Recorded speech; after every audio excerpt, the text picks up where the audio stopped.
Ready? All right! Woo! Yeah! Yeah, welcome to Fantasy Sports Addicts Anonymous. My name is Tom. Fuck you, Tom. I'm a fantasy sports addict. And my name is Ryan. Shut it, Ryan. And I, too, am a fantasy sports addict. Today, we have a special request video, a shout-out video for one of our YouTube subscribers. His name is Jared Granger. He happened to leave a comment down below in the comment section, which we always invite you to do yourself. But he's asking if we have any information on earlier picks and drafts. He's got a draft coming up in a day or two, so he's kind of wanting to go through the first few rounds. He feels confident on his own, but he just wants a little more talk about it. So we're here to talk about the first few rounds of fantasy basketball draft.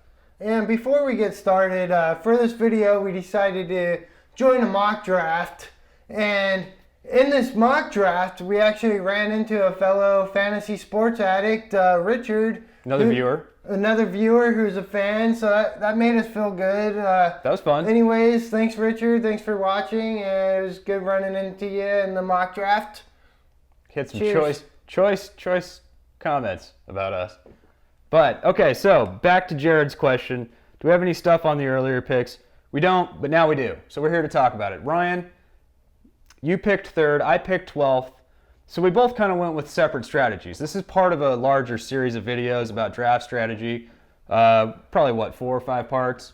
Something like that. We'll see what we get done. You followed your own typical strategy. I kind of followed my own typical strategy. So, yeah, I had third pick, and in Yahoo, James Harden is ranked third overall.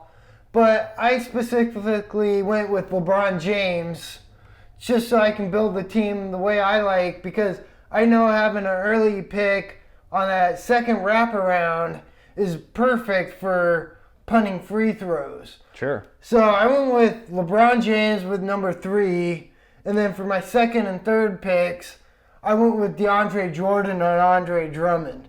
So being able to double down on those two is huge. Now you're punting free throw percentage. Obviously. And stacking blocks and rebounds. Which is why for the fourth pick, I went ahead and reached for Dwight Howard. Just to triple down on that. So, and then I paired him up with Elfrid Payton, who gets you a shit ton of steals and helps with, assists. Okay. So I like that. And then my fifth pick, I finished it off with Brandon Knight. Okay. Again, I'm punting, 3-pointers. I don't care about the threes he gets. But to have a point guard, shooting guard that's going to get me assists is going to help me fill out my team to get my 5 categories that I'm stacking. Okay, so that's the core of your punting team. I had 12th pick. I was expecting probably one of 2 point guards at that point, either Damian Lillard or John Wall, neither of which was there. Not necessarily for my situation. I was happy to take Klay Thompson 1 and then Paul George 2. We advocate Paul George all over the place, by the way. So if you are, it doesn't matter where you are in the second round or first round. What style you're doing. Take Paul George. If your choice is like Kyrie Irving or, I don't know, some of these lower Carmelo Anthony, LaMarcus Aldridge. Al Horford even. Take Paul George instead, okay? We're advocating this across the boards for whatever type of team you're trying to do. So Klay Thompson, Paul George, 1 and 2. I had the swing pick. It was nice to be able to pick back and forth. I love this for a roto team. I love picking at the end of a draft if I'm trying to do a roto team. So the next picks I had, somehow Nikola Vucevic fell to me. Wow, I got a big man when I was expecting to take more swing men. So I got Vucevic, and I got Jeff Teague. I was happy to get my point guard of choice for a roto-style team. And then again, later picks, both these guys fell late. Dirk Nowitzki and Tim Duncan. I know they're both old and I know they're both not sexy names, but that's the beauty of a roto team. You're able to get value out of a draft where maybe other people start reaching. I was tempted to reach for Karl Anthony Towns at that point, but how do you do that? You couldn't take him above Timmy and Dirk. Yeah. There's just no way around it. The good thing about the all-around roto style, you generally take the best player available. And it's nice. It affords you a flexibility that maybe your style doesn't have. No, I had to reach for specific players just that fit what I was doing.